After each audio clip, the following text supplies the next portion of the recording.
El siglo XXI, el gran y esperado siglo XXI, trajo consigo grandes avances para la humanidad, como la masificación del Internet.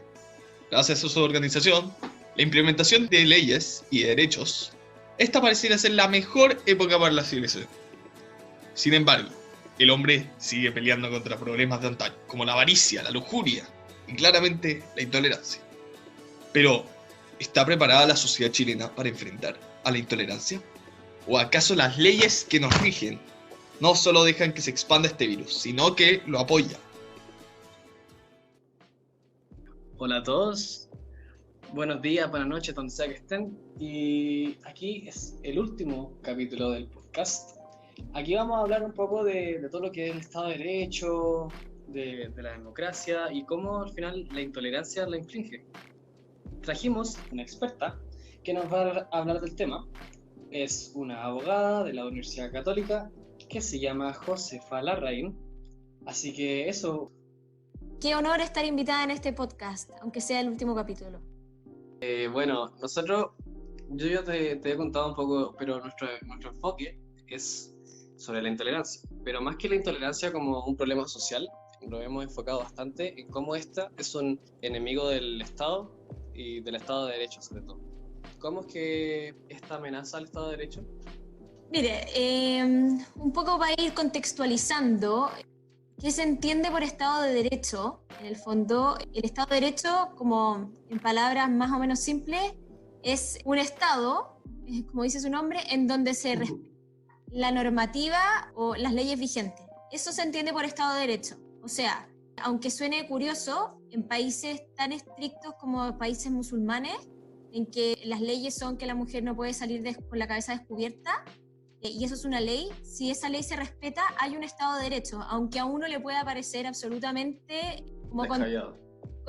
como absolutamente ridículo y como contrario a todas las cosas que a uno le han enseñado, se cumple el Estado de Derecho. O sea, en el fondo el Estado de Derecho está íntimamente relacionado con lo que son la Constitución y las leyes.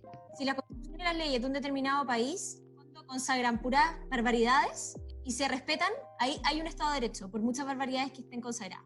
Ahora, en general, creemos que nuestro Estado, las leyes de nuestro país no consagran barbaridades y en el fondo es un país que está en un sistema un poquitito más moderno, en el que no estamos sujetos a una creencia religiosa demasiado estricta y que por lo tanto va un poco enfocado a la libertad de las personas.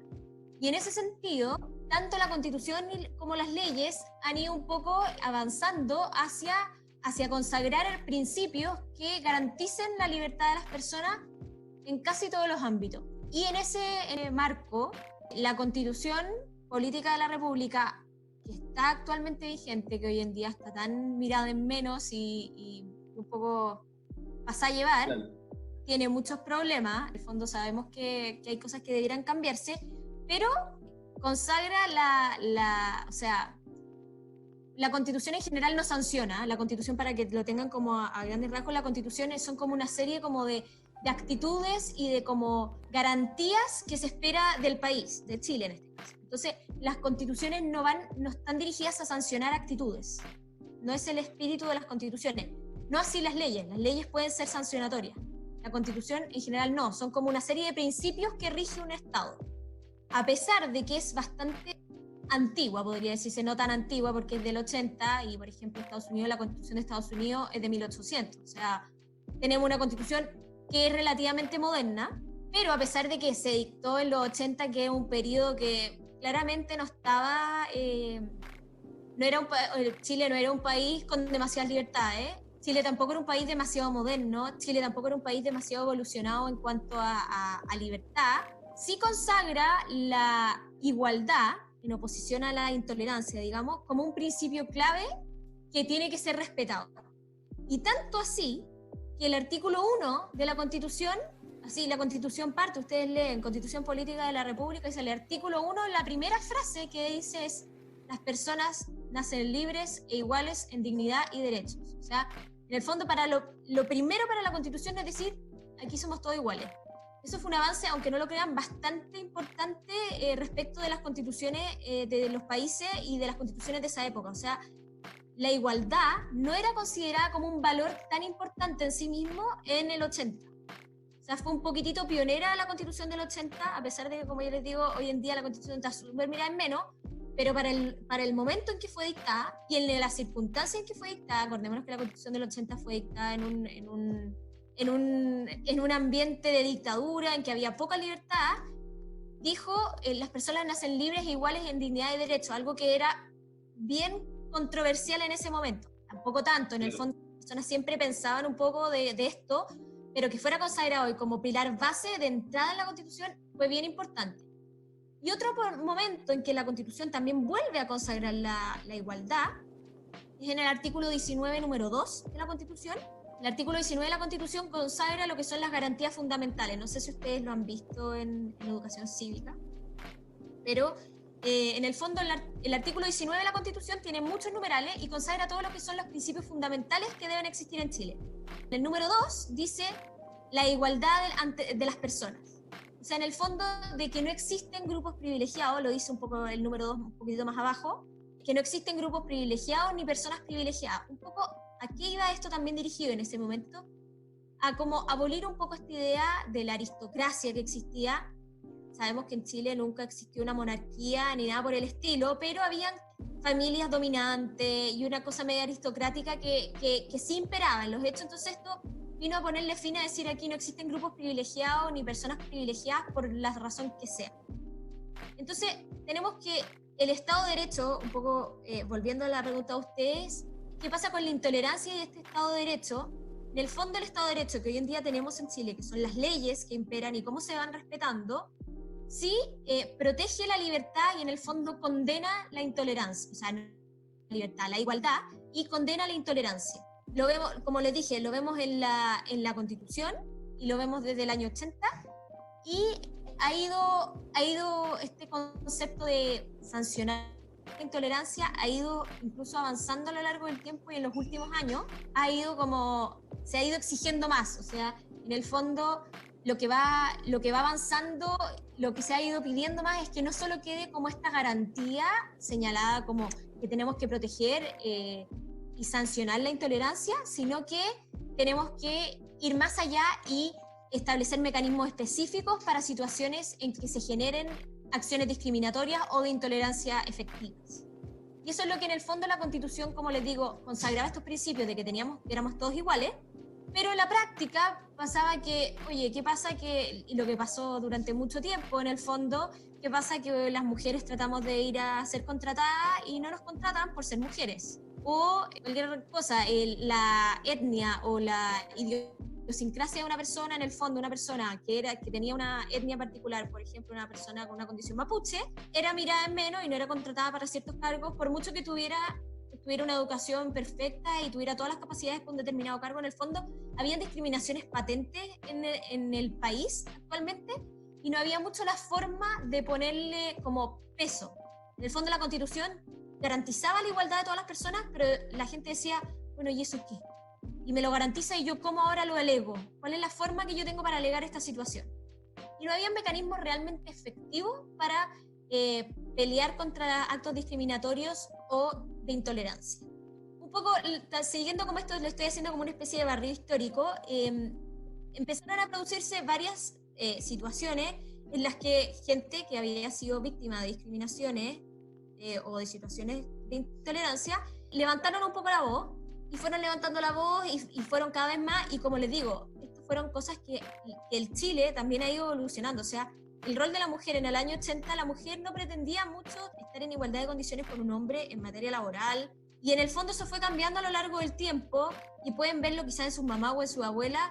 Son pocas las abuelas que trabajaron harto y que tuvieron buenos puestos de trabajo. O sea, bueno, existen y maravilloso, pero en el fondo el rol de la mujer o de muchos grupos discriminados a lo largo del tiempo ha ido haciéndose notar cada vez más a lo largo del tiempo. O sea, en el año 80, a pesar de que la Constitución lo validó y dijo, somos iguales, el Chile no estaba preparado para decir, oye, a mí no me están tratando como un igual. Y eso sí empezó a pasar con los años. Entonces se vio como la necesidad de esta consagración y de algo que los protegiera realmente. Y ¿qué pasó ahí? En el gobierno de Ricardo Lagos, el año 2005, se presentó una iniciativa de una ley como ley antidiscriminación se llamaba. Ahora, yo me refiero a discriminación como sinónimo de intolerancia en el fondo. La discriminación es como el acto positivo, la intolerancia es como un poco más el acto mental de no validarlo mentalmente. La discriminación es cuando yo ya hago un acto que lo demuestra. Como una ideología prácticamente, así. Como la ideología de la discriminación. Claro, la intolerancia es la ideología que hay atrás de la discriminación, tal cual. Bueno, y en el fondo lo que pasó en esta iniciativa que fue impulsada por Ricardo Lago es que, bueno, pasó a comisión y fue aprobada por la Cámara y después por el Senado, y así, y empezó a pasar, tuvo algunos problemas constitucionales, y el Tribunal Constitucional la mandó a revisión, y así en el fondo no pasó nada.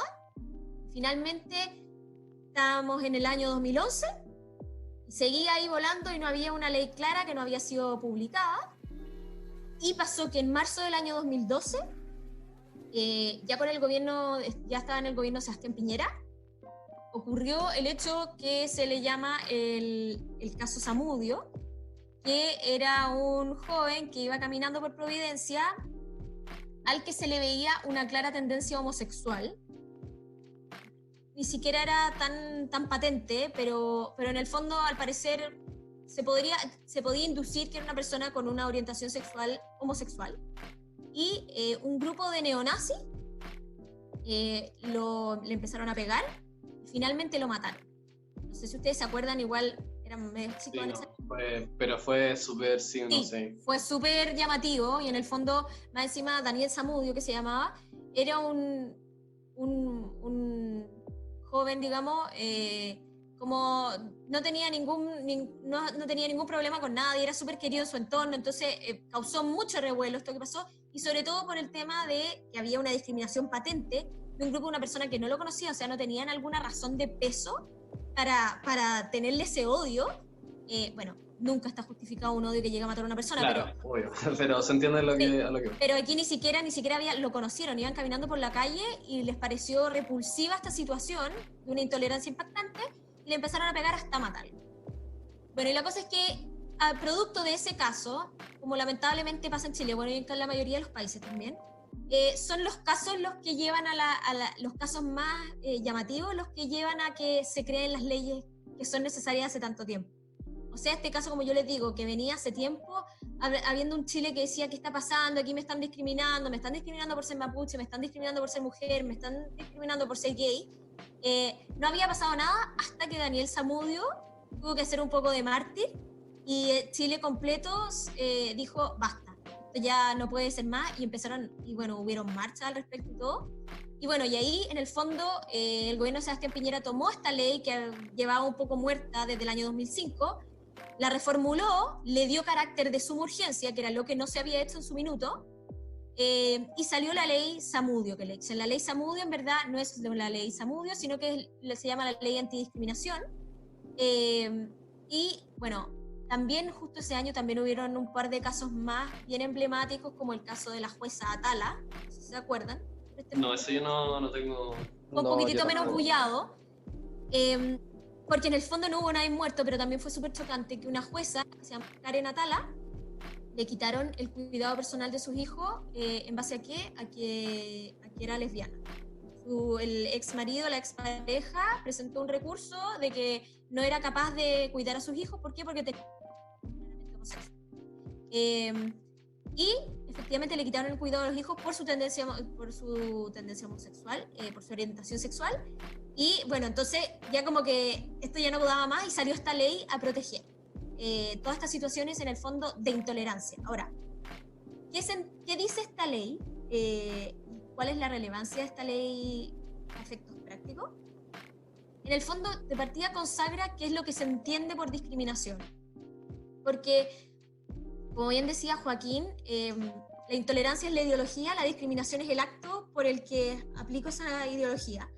Pero es bien diversa la discriminación, o sea, puede ir de todos lados, y la ley la define bien, de hecho, y dice que es toda distinción, exclusión o restricción que carezca de una justificación razonable, que sea ejecutada por el Estado o por particulares. Eso también es relevante porque en el fondo antes de que se dictara esta ley Zamudio que le llaman, se consideró que la discriminación solo podía venir de órganos del Estado. O sea, el Estado podía discriminar, pero los particulares como que no entraban en esa parte. Y en verdad, los particulares son aún más discriminatorios que el Estado a veces. Entonces, esta ley protegió situaciones entre particulares que podían ser discriminatorias. Y lo bueno de esta definición, que es bastante amplia y un poquitito, podría decirse, alguien que la lea y dice, que incompleta, pero no, porque es tan amplia en el fondo que abarca cualquier tipo de situación. Entonces, en el fondo dice toda distinción, exclusión o restricción que carezca de un fundamento razonable. O sea, bueno, y después da ejemplos como podría ser distinción en base a la raza, en base a la etnia, en base al nivel socioeconómico, en base al sexo, en base a la maternidad, en base a la lactancia materna, en base a la orientación sexual, y así da un par de ejemplos más. Pero en el fondo dice todos los ejemplos que históricamente han sido discriminados, en base al idioma, en base a la nacionalidad. O sea, en el fondo también hay situaciones de discriminación de personas que llegan de otros países y lamentablemente sí son discriminados porque vienen de otros países que nosotros como chilenos consideramos a veces que no están a nuestra altura. Y eso podría ser de discriminación arbitraria. Y bueno, entonces, además de definirlo, en el fondo que se dice, yo voy a poner un mecanismo efectivo de protección. Y lo que hace es, crea un poco un procedimiento judicial para, en el fondo, que la persona que ha sido vulnerada o discriminada pueda pedirle a los tribunales de justicia que lo protejan y que cese ese acto o se impongan multas o sanciones a quien ejecutó ese acto de discriminación. Entonces esta ley en el fondo es más específica y ¿qué es lo que dice para efectos prácticos?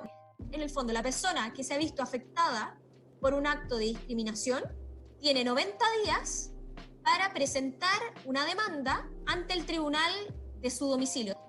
Los procedimientos en Chile, lamentablemente, tenemos una ley muy antigua, pero se pueden demorar 5 años los juicios, mínimo. En cambio, este procedimiento establece plazos bastante cortos, cosa que si en el plazo máximo de 1 año ya hay una sentencia que efectivamente me proteja de este acto discriminatorio. Y eso pasa bastante en otros casos que sean como, claro, de otros tipos de demandas que la burocracia al final como que hace que se tire como a después, se aplace. Sí, los en general, por la burocracia y un poco también por la actitud de las partes, se eternizan bastante. Pero existen también otros procedimientos que también un poco miran un poco a que sean procedimientos un poco más rápidos. ¿Y cuáles son esos procedimientos? En general, procedimientos a los que la ley considera que es necesario tener una solución luego. Entonces, el de la ley Zamudio es uno de esos. Claro. Pero ahora con lo que dijiste, yo creo que podemos como también responder a otra pregunta, ¿no? Tú como ciudadanos, nosotros como ciudadanos, ¿cómo crees que podemos hacer que la intolerancia no afecte al Estado de Derecho? Mira, como te dije, el encabezado de esa pregunta es difícil porque el Estado de Derecho en el fondo es el respeto a las leyes. Entonces, si tú me preguntas cómo ciudadano podemos ayudar a que la intolerancia no afecte al Estado de Derecho, en el fondo es respetando las leyes. Esa es la forma fácil. Ahora, a lo que yo creo que tú ibas, en el fondo, es ¿qué puede hacer uno para que en el fondo estas situaciones no se produzcan? ¿Algo así? Sí.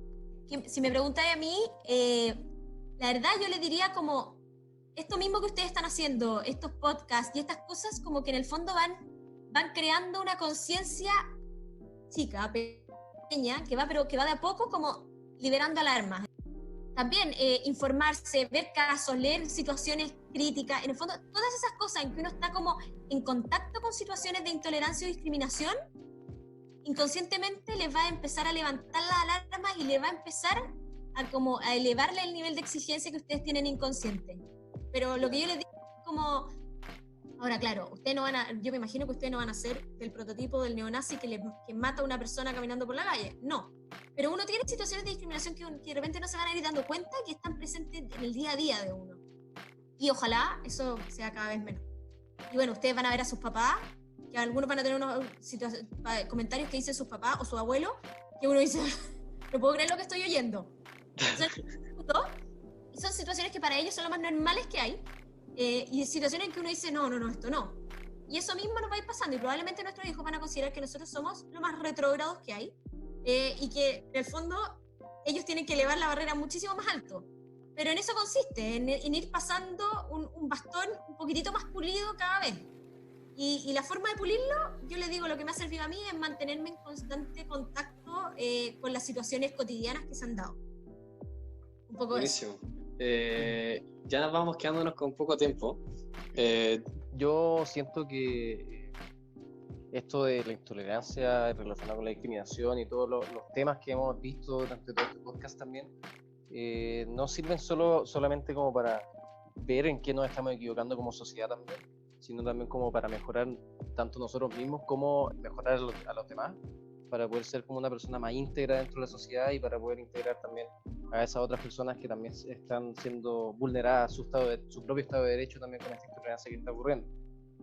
Y encuentro súper como chocante que pese a que igual llevemos harto tiempo haciendo leyes y como métodos de cambiar estos problemas que tenemos dentro de la sociedad de intolerancia, aún todavía no se logre como una máxima mejora de estos problemas. Encuentro que aún nos queda un largo camino por recorrer para poder mejorar todo este tema, pero yo creo que siento que todo lo que se está haciendo, incluso hasta este mismo podcast, sirve como para poder mejorar en la sociedad a base de la intolerancia y mejorar como seres humanos. Totalmente de acuerdo. Iremos poco a poco. Bueno, muchas gracias, de verdad.